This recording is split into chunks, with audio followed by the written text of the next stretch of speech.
The Montana wilderness stretched endlessly before former park ranger Benjamin Cole as he split firewood behind his isolated cabin, each swing of the axe a meditation that had sustained him through 20 years of self-imposed exile.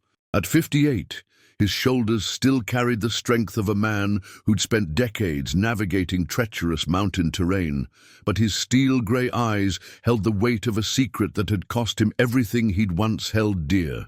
The rhythmic thud of axe meeting wood was interrupted by the distant rumble of an engine, an unusual sound in this remote corner of Glacier National Park, where Ben had built his sanctuary 15 miles from the nearest road. Visitors were rare, and those who made the difficult journey to his cabin usually came bearing official business or news he didn't want to hear. Ben set down his axe and wiped sweat from his brow, watching as a dusty pickup truck emerged from the tree line and pulled up to his modest log cabin. The driver sat behind the wheel for a long moment before the engine shut off, and Ben felt a familiar knot of tension form in his stomach. 20 years of solitude had taught him to read the subtle signs that distinguished friendly visitors from those carrying trouble. The truck door opened with a rusty creak, and a man in his early 60s climbed out slowly, his movements careful and deliberate. He was thin, almost to the point of gaunt, with prematurely white hair and the pale complexion of someone who'd spent years away from sunlight. But it was his eyes that made Ben's blood run cold. Pale blue eyes that held a haunted quality Ben recognized all too well. "Benjamin Cole," the stranger called out, his voice carrying a slight tremor that suggested either fear or illness. "Depends who's asking," Ben replied, his hand unconsciously moving to rest on the handle of the knife sheathed at his belt. 2 decades of living alone in the wilderness had honed his survival instincts to a razor's edge. "My name is Walter Hutchins," the man said, taking a tentative step forward. "I believe you knew my son, Tommy." The name hit Ben like a physical blow, bringing back a flood of memories he'd spent 20 years trying to suppress. Tommy Hutchins, 18 years old, bright-eyed and eager to become a park ranger, full of dreams about protecting the wilderness he loved. Tommy, whose life had ended violently on a cold October night in 2004, setting in motion the chain of events that had destroyed Ben's career, his reputation, and ultimately his freedom. "I remember Tommy," Ben said carefully, his voice steady despite the chaos erupting in his mind. "He was a good kid. I'm sorry for your loss." Walter Hutchins studied Ben's face with an intensity that made the former ranger uncomfortable. "The newspapers said you killed him. Said you lost your temper during a training exercise and pushed him off Miller's Ridge." "The newspaper said a lot of things," Ben replied, neither confirming nor denying the accusation that had haunted him for 2 decades. "But you never said whether they were right or wrong," Walter continued, moving closer despite Ben's obvious tension. "You took a plea deal, served 12 years in state prison, and disappeared into these mountains without ever telling your side of the story." Ben's jaw tightened. The details of that night were seared into his memory with painful clarity. Tommy's excited chatter about his future career, the sudden argument that had erupted when they discovered illegal hunting activity in the park, the moment when everything had gone wrong. But he'd sworn an oath of silence 20 years ago, and some promises were too important to break, even now. "What do you want, Mr. Hutchins?" Ben asked bluntly. "It's been 20 years. Your son is gone, I paid the price the law demanded, and nothing either of us says now is going to change what happened." Walter's composure finally cracked, and tears began streaming down his weathered cheeks. "I know you didn't kill my boy," he said, his voice breaking with emotion. "I've known it for 20 years, and I've lived every single day with the guilt of letting an innocent man take the blame for my sin." The words hung in the mountain air like a gunshot echo. Ben felt his knees go weak, and he had to steady himself against the woodpile. "What did you just say?" "I killed Tommy," Walter repeated, the words coming out in a rush, as if he'd been holding them back for decades. "It was an accident, but I killed my own son, and I let you take the blame because I was a coward who couldn't face the truth." Ben's mind reeled as he tried to process this revelation. For 20 years, he'd carried the burden of a crime he didn't commit, protecting a secret that had destroyed his life. And now the real killer was standing in his yard, confessing to the murder that had cost Ben everything. "Why?" Ben asked, his voice barely above a whisper. "Why would you let me go to prison for something you did?" Walter collapsed onto the wooden steps of Ben's cabin, his body shaking with sobs. "Because I was drunk and stupid and terrified. Because Tommy was my only child, and I thought if people knew what really happened, they'd hate him as much as they'd hate me. Because you were willing to protect his memory, and I was too weak to do the right thing." Ben moved closer, his mind racing through the implications of Walter's confession. "Tell me what really happened that night. All of it." Walter looked up with red-rimmed eyes. "Tommy called me around 9 o'clock. He was excited, said he'd discovered something important during his training patrol with you. Illegal hunting, he said, with evidence that could make a real difference. But when he told me who was involved..." Walter's voice trailed off. "Who was it?" Ben pressed. "Sheriff Morrison and his deputies. They'd been running an illegal guide service for rich hunters, taking bribes to let them hunt in protected areas. Tommy had photographs, documentation, everything needed to bring them down." Walter's hands clenched into fists. "I told him to be careful, to think about what he was doing. Morrison had a lot of power in this county." Ben felt pieces of a 20-year-old puzzle finally clicking into place. Sheriff Morrison had been one of the first officials on the scene after Tommy's death, and he'd been remarkably quick to accept Ben's confession and close the case. "Tommy met me at Miller's Ridge around 10:30, Walter continued.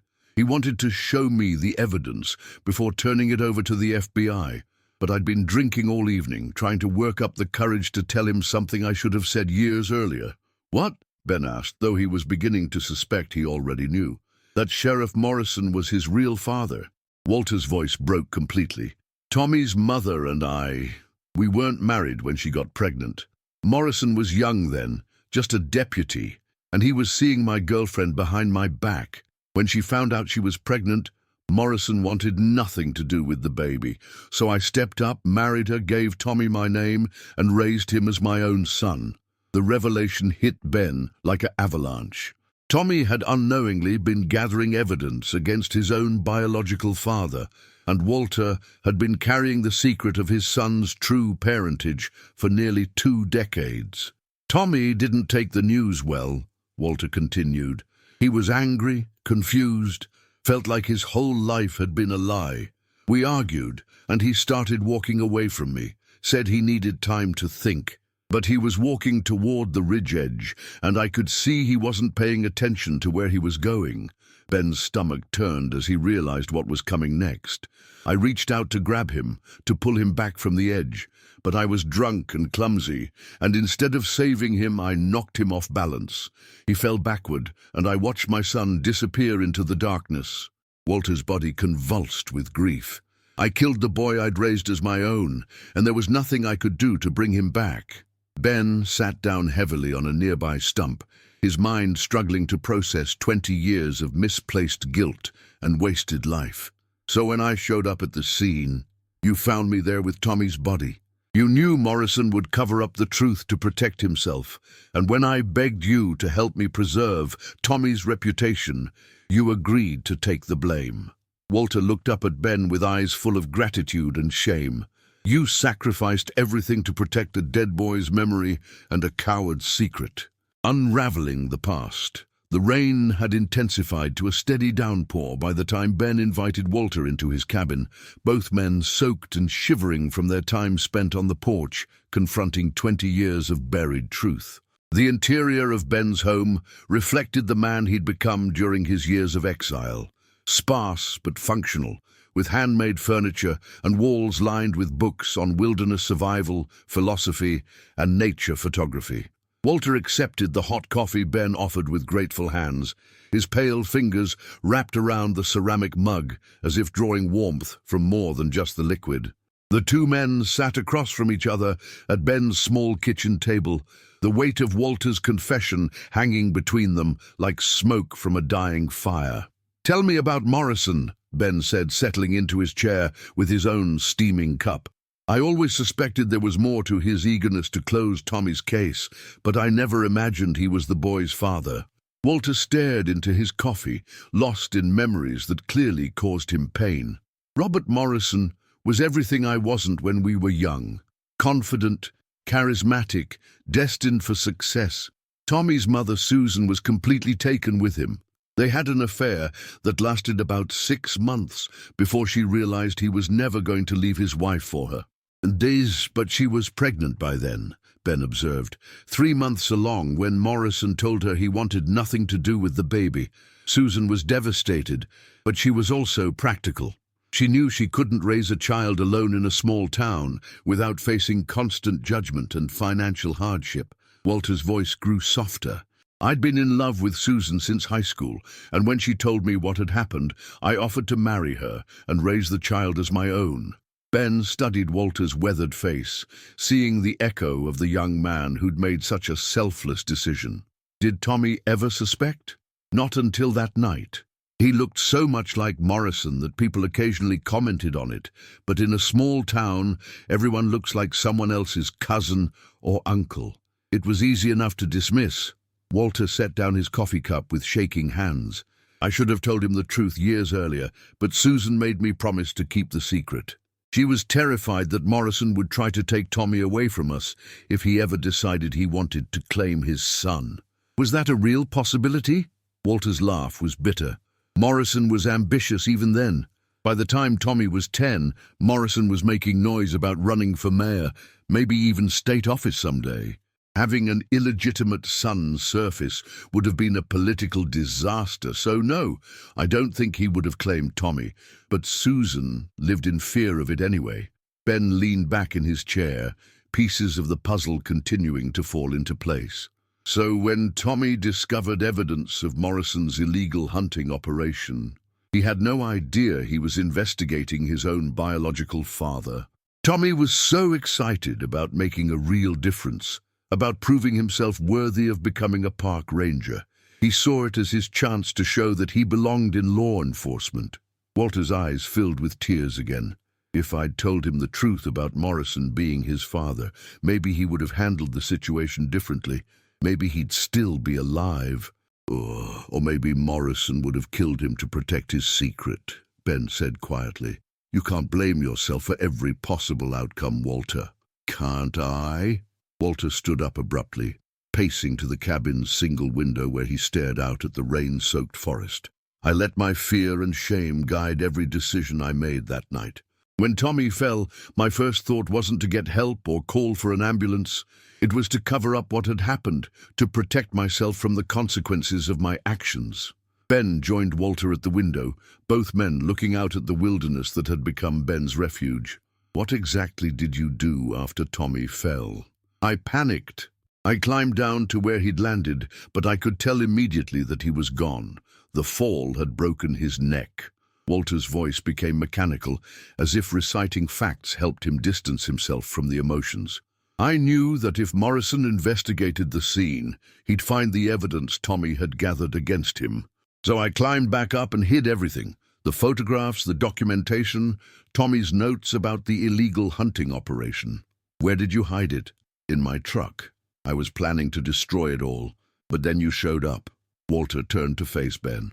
You found me there with Tommy's body, and I was so distraught, so full of guilt and terror, that when you asked what happened, I told you everything. About the argument, about Tommy being Morrison's son, about the evidence he'd gathered. Ben nodded slowly, remembering that night with crystal clarity, now that he had the missing pieces. And I told you that Morrison would cover up the truth to protect himself, that Tommy's reputation would be destroyed if the real story came out.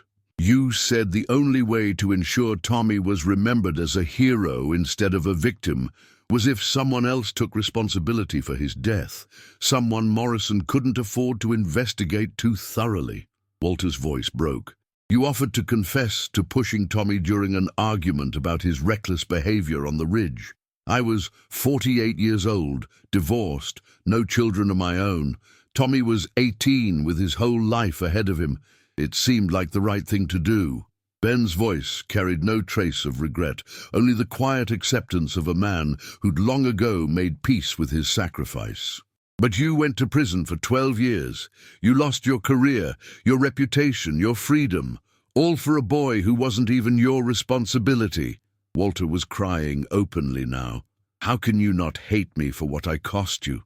Ben was quiet for a long moment, considering the question that had occupied his thoughts during many long nights in his mountain exile.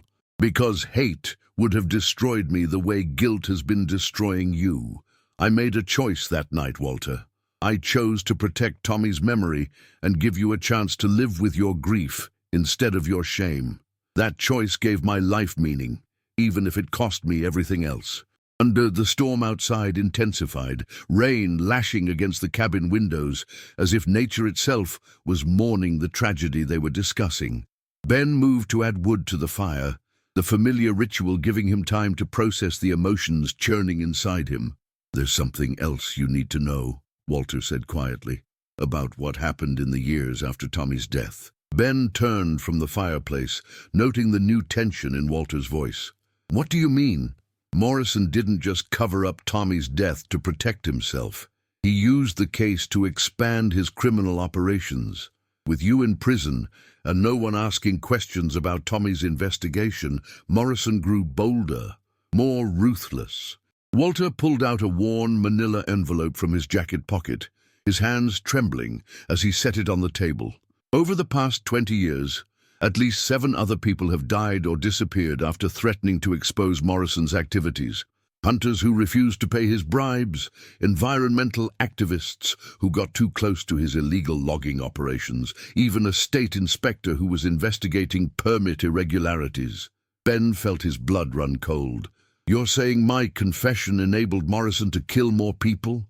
"I'm saying that by keeping his secret safe, we gave him 20 years to perfect his methods and eliminate anyone who threatened his empire." Walter's voice was barely audible. "Your sacrifice saved my life, Ben, but it may have cost others theirs." The weight of this revelation settled on Ben's shoulders like a physical burden. He'd spent 20 years believing that his sacrifice had served the greater good, protecting Tommy's memory and allowing Walter to find some measure of peace. Now he was learning that his noble lie had also protected a killer who had used those 2 decades to claim more victims. "Who else knows about this?" Ben asked. "There's a journalist in Billings who's been investigating Morrison for years. Amanda Torres. Her brother was one of the people who disappeared after threatening to expose Morrison's connection to illegal timber harvesting." Walter opened the envelope and pulled out a thick stack of documents. "She's been building a case against Morrison's entire network, but she needed someone who could provide insider information about how it all started." Ben examined the documents, seeing maps, photographs, newspaper clippings, and what appeared to be investigative notes spanning multiple years. "She knows about Tommy. She knows there were inconsistencies in the case, that you might have taken responsibility for something you didn't do. When I contacted her last week and told her I was ready to confess, she agreed to help expose the whole truth." Walter's voice grew stronger, as if sharing his burden was giving him back some of his lost courage. "And Morrison died 5 years ago. Heart attack.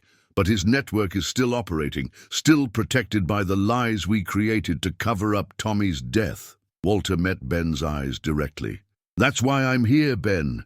I'm dying. Cancer. And I can't take these secrets to my grave, not when there might still be a chance to stop them." Ben walked back to the window, looking out at the storm that seemed to mirror the chaos in his mind. For 20 years he'd found meaning in his sacrifice, believing that protecting Tommy's reputation justified the loss of his own freedom. Now he was learning that his noble gesture had enabled decades of additional crimes. "What do you want from me, Walter?" "I want you to help me tell the truth, all of it, about Tommy's death, about Morrison's crimes, about the evidence we destroyed that night."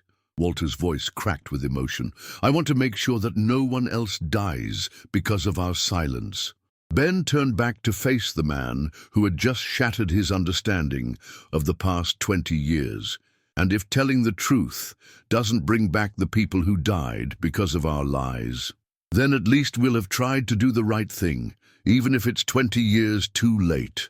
Walter stood up slowly, looking frailer than when he'd arrived.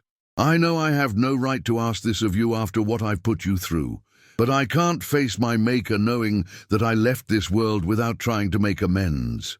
Ben studied Walter's face, seeing genuine remorse mixed with the desperate hope of a dying man seeking redemption. The journalist you mentioned, Amanda Torres, when does she want to meet? She's driving up from Billings tomorrow morning. She'll be here by noon if you're willing to speak with her. Walter's eyes filled with tears of relief. Thank you, Ben. I know this can't undo the damage, but it's a start. As the storm continued to rage outside, Ben made coffee for both men and settled in to hear the full scope of Walter's revelations. The night stretched ahead of them, filled with 20 years of suppressed truth finally finding its way to the light. The exile that had begun with a noble lie was about to end with the courage to speak truth to power, no matter what the cost. The journalist's investigation, Amanda Torres, arrived at Ben's cabin the next morning, driving a well-worn Jeep Cherokee that looked capable of handling the rough mountain roads. She was younger than Ben had expected, probably mid-30s, with dark hair pulled back in a practical ponytail, and the kind of determined expression that suggested she'd fought hard for every story she'd ever published. Ben watched from his porch as Amanda parked and gathered a heavy backpack and camera equipment from her vehicle. She moved with the confidence of someone accustomed to venturing into unfamiliar territory in pursuit of the truth, and when she looked up at him, her brown eyes held the same intensity he'd once seen in Tommy Hutchins. Mr. Cole, Amanda Torres from the Billings Gazette, thank you for agreeing to meet with me. Ms. Torres, Walter said you've been investigating Morrison for years. Amanda climbed the steps to his porch, accepting his invitation to sit in one of the handmade chairs that overlooked the valley. 5 years, to be exact. Ever since my brother Miguel disappeared while working on a story about illegal timber harvesting on federal land. Ben poured coffee for both of them from the pot he'd prepared, settling into his own chair as Amanda pulled out a digital recorder and a thick folder of documents. Walter mentioned your brother. I'm sorry for your loss. Miguel was investigating a company called Mountain Vista Logging that had somehow obtained permits to harvest timber in areas that should have been off-limits. When he started asking questions about how those permits were approved, he received several warnings to drop the story. Amanda's voice was steady, but Ben could hear the underlying pain. 3 weeks later, his car was found at the bottom of a ravine on Highway 2. The official report called it an accident, driver fatigue, lost control on a curve. But you don't believe that. Miguel was one of the most careful drivers I've ever known. He'd driven that route hundreds of times, and the weather was clear that night. Amanda opened her folder and pulled out a photograph of a young man who bore a strong resemblance to her. But more importantly, the story he was working on disappeared completely. His notes, his interviews, his photographs, all gone. Even his laptop was missing from the wreckage. Ben studied the photograph, seeing the family resemblance in the determined set of Miguel Torres's jaw. What connects his disappearance to Morrison? Mountain Vista Logging was owned by Morrison's brother-in-law, and the permits they received were approved by a county commissioner who happened to be Morrison's hunting buddy. Amanda pulled out a map marked with red X's in various locations.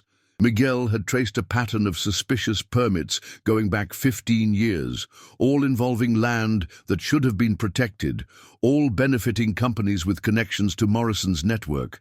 Ben examined the map, recognizing several of the marked locations as areas where he'd encountered illegal hunting activity during his years as a park ranger. This is extensive. Morrison was basically running a criminal enterprise. That's what Miguel believed. But every time he tried to get someone to go on record with information about Morrison's activities, they either refused to talk or suddenly developed amnesia. Amanda's fingers drummed against her coffee cup. Morrison had been building his network of corruption for decades, and people were genuinely afraid of him. What changed after he died? People started talking. Not publicly, not officially, but word began to spread that Morrison's protection was gone. That's when I started hearing rumors about other cases, missing persons, suspicious accidents, investigations that were closed too quickly. Amanda pulled out another document, including the death of Tommy Hutchins. Ben's stomach tightened. What did you hear about Tommy? That his death was connected to evidence he'd gathered about illegal hunting in the park. That there were inconsistencies in the official story. That you might have taken responsibility for something you didn't do. Amanda met his eyes directly. When Walter contacted me last week, everything finally made sense. Ben was quiet for a moment, considering how much to reveal. What exactly has Walter told you? Everything. About Tommy being Morrison's son, about the evidence Tommy had gathered, about his own role in Tommy's death, and your decision to protect them both. Amanda leaned forward. But I need to hear your version of events, Ben. I need to understand why you were willing to sacrifice 20 years of your life for people who weren't even your family. Ben stood up and walked to the edge of his porch, looking out over the wilderness that had been his sanctuary. For 20 years, he'd kept his silence about that night, honoring his promise to protect Tommy's reputation and Walter's secret. But now that Walter had confessed, the promise that had bound Ben's tongue was finally broken. Tommy Hutchins was the best trainee I'd ever worked with, Ben began, his voice carrying the weight of long-suppressed memories. He had a genuine love for the wilderness, a strong sense of justice, and the kind of integrity that was becoming rare in law enforcement. When he discovered evidence of Morrison's illegal hunting operation, he was so excited about making a real difference. Tell me about that night. Ben returned to his chair, his hands wrapped around his coffee cup as he forced himself to remember details he'd tried to forget. Tommy had been documenting the illegal activity for weeks, photographing hunting parties in restricted areas, recording license plate numbers, gathering evidence of bribes being paid to look the other way. He was building a solid case against Morrison and his deputies, but he didn't know Morrison was his father. Not until Walter told him that night at Miller's Ridge. I wasn't there for that conversation, but I can imagine how devastating it must have been for Tommy to learn that his biological father was the criminal he'd been working to expose. Ben's voice grew quieter. When I found Walter with Tommy's body, he was completely broken, not just by grief, but by guilt and terror about what Morrison would do if the truth came out. Amanda made notes as Ben spoke, occasionally asking for clarification or additional details. What convinced you to confess to a crime you didn't commit? Because I knew Morrison would cover up the real story to protect himself, and Tommy's death would be written off as an accident or suicide. His reputation would be destroyed, and all the evidence he'd gathered would disappear. Ben met Amanda's eyes. But if I confessed to killing him during an argument about his reckless behavior, Tommy could be remembered as a dedicated trainee who died tragically while doing important work. And Morrison couldn't investigate too thoroughly without risking exposure of his own crimes. Exactly. My confession gave Morrison a clean resolution that protected his secrets while allowing Tommy to be buried with honor. Ben's jaw tightened. I never imagined that Morrison's corruption went as deep as you've discovered, or that other people had died because of his activities. Amanda pulled out a timeline she'd been developing, showing connections between various suspicious deaths and Morrison's career milestones. Based on the pattern I've identified, Morrison eliminated anyone who threatened to expose his network. Your confession probably saved Walter's life, because Morrison would have killed him rather than risk having his paternity of Tommy revealed. The implications of Amanda's words hit Ben like a physical blow. His sacrifice had protected more than just Tommy's reputation. It had likely saved Walter's life and prevented Morrison from adding another victim to his list. What happens now? Ben asked. Now we make sure the truth comes out, and we see how many of Morrison's other victims can finally get justice. Amanda closed her folder and looked directly at Ben. But I need to ask you something important. Are you prepared for what comes next? Once this story breaks, Your life will never be private again. There will be interviews, legal proceedings, probably a book deal and movie offers. Your 20 years of exile will be over whether you want them to be or not. Ben considered the question that had been occupying his thoughts since Walter's visit. The peace he'd found in these mountains was real and precious, but it had also been built on a foundation of necessary lies. Now that the truth was finally emerging, could he continue to hide from a world that had wronged him? Ms. Torres, can I ask you something? Of course. What do you hope to accomplish with this story?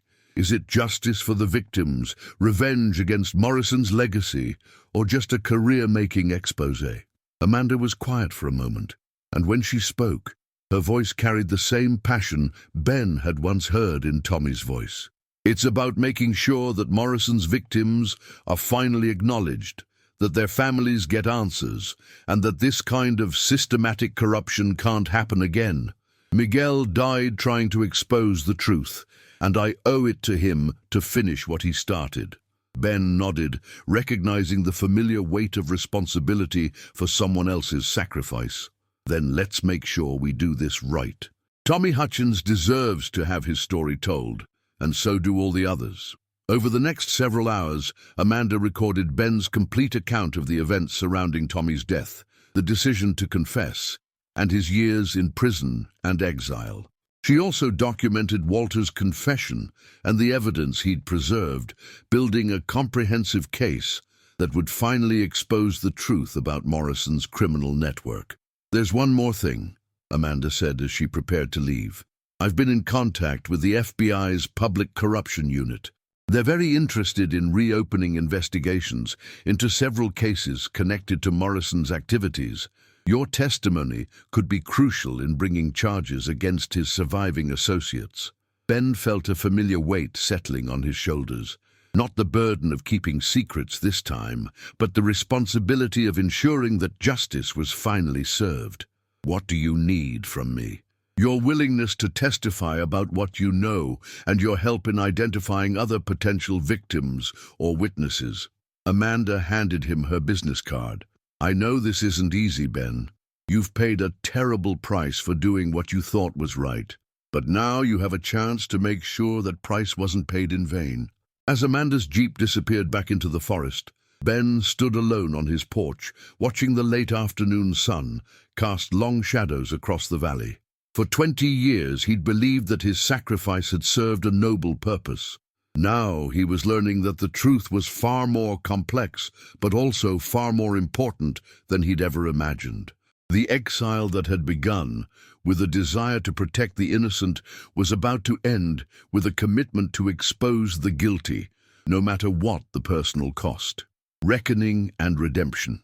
The weeks following Amanda Torres's visit passed in a blur of activity that shattered the quiet routine Ben had maintained for 8 years in his mountain refuge. FBI agents made the difficult journey to his cabin, recording detailed statements about Tommy's investigation and Morrison's subsequent cover-up. State prosecutors contacted him about potential charges against Morrison's surviving associates, and the media, once Amanda's initial story broke, descended on his remote sanctuary like a swarm of hungry locusts. Ben found himself at the center of a national scandal that exposed not just Morrison's individual corruption, but a systemic pattern of abuse that had infected law enforcement agencies across Montana and neighboring states.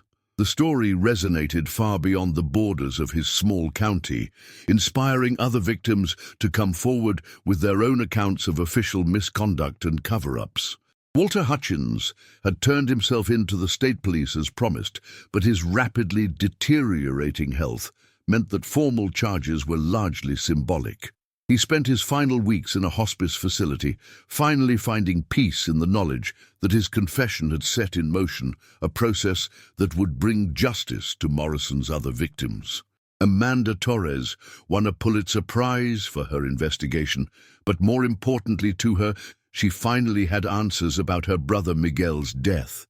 The evidence that emerged during the federal investigation confirmed that Miguel had been murdered on Morrison's orders, his death staged to look like an accident to prevent his expose of the illegal logging operation. For Ben, the vindication came with a mixture of relief and sorrow. The state of Montana officially exonerated him, expunging his criminal record and offering a substantial financial settlement in recognition of his wrongful conviction. But the money felt meaningless compared to the knowledge that his sacrifice had inadvertently enabled 2 decades of additional crimes. The most difficult moment came when Ben testified before a federal grand jury about the night Tommy died and the decision to confess to a crime he didn't commit. Facing a room full of prosecutors, FBI agents, and court officials, he told the complete truth for the first time in 20 years, holding nothing back despite the personal cost. Mr. Cole, the lead prosecutor asked during his testimony, "Do you regret your decision to confess to Mr. Hutchins's death?" Ben considered the question carefully before answering. "I regret that my confession enabled Sheriff Morrison to continue his criminal activities for 20 additional years. I regret that other people died because we kept his secrets. But I don't regret protecting Tommy Hutchins' memory or giving Walter Hutchins a chance to live with his grief instead of his shame. Even though it cost you 12 years in prison. Even though it cost me everything I thought mattered at the time," Ben replied. "Sometimes doing what you believe is right means accepting consequences you never imagined. That doesn't make the choice wrong, just incomplete."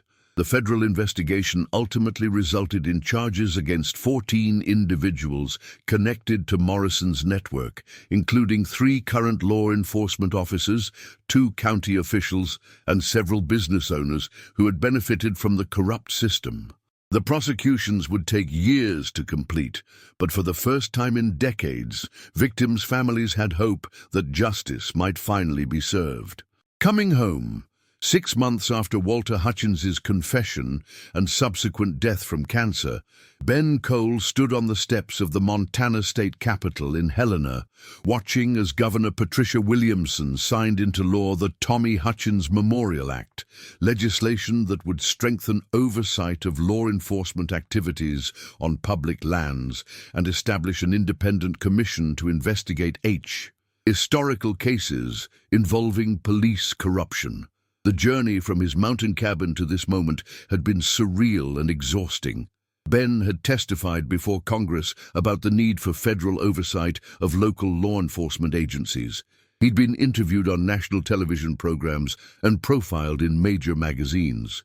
His story had been optioned for a Hollywood film, though he'd donated the proceeds to establish a foundation providing legal assistance to other victims of wrongful conviction.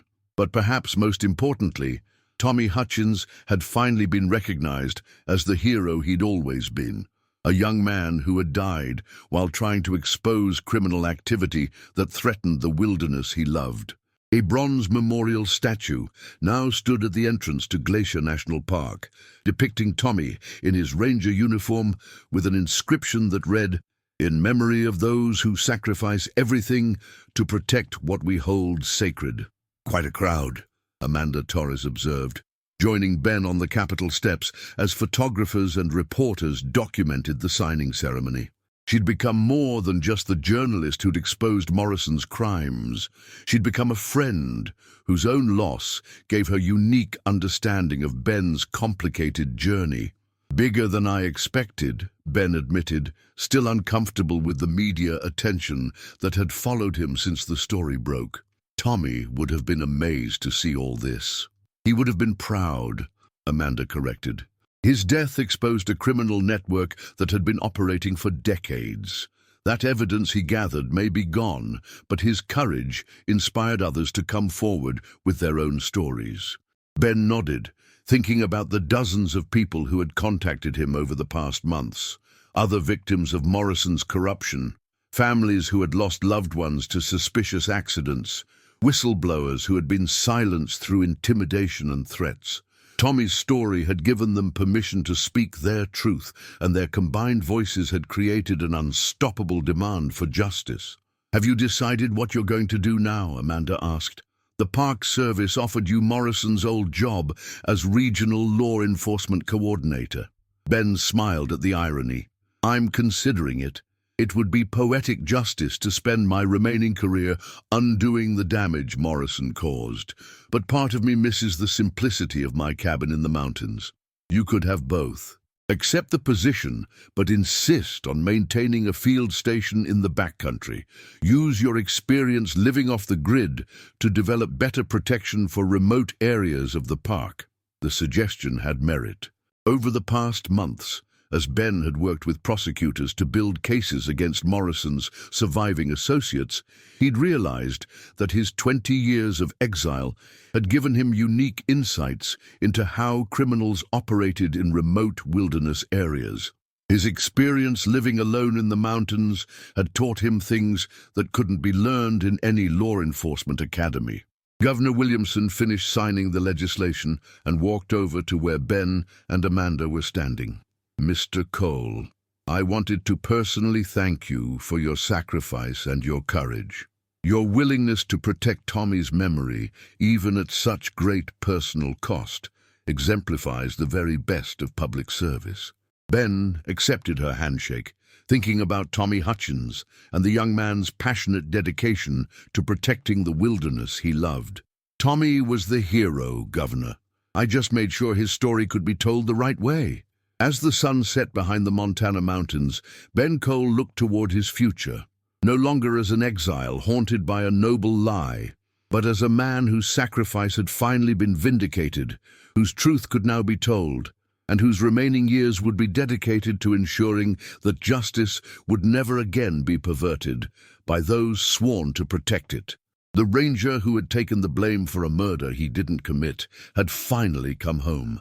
If you're moved by this incredible story of sacrifice, redemption, and the power of truth prevailing after 20 years, smash that like button and subscribe for more amazing true stories. Tell us in the comments which part of Ben's journey inspired you most. Was it his willingness to sacrifice everything for an innocent boy's memory, or his courage to finally expose the truth when it mattered most? Share this video with someone who needs to hear that doing the right thing, even when it costs everything, is always worth it in the end.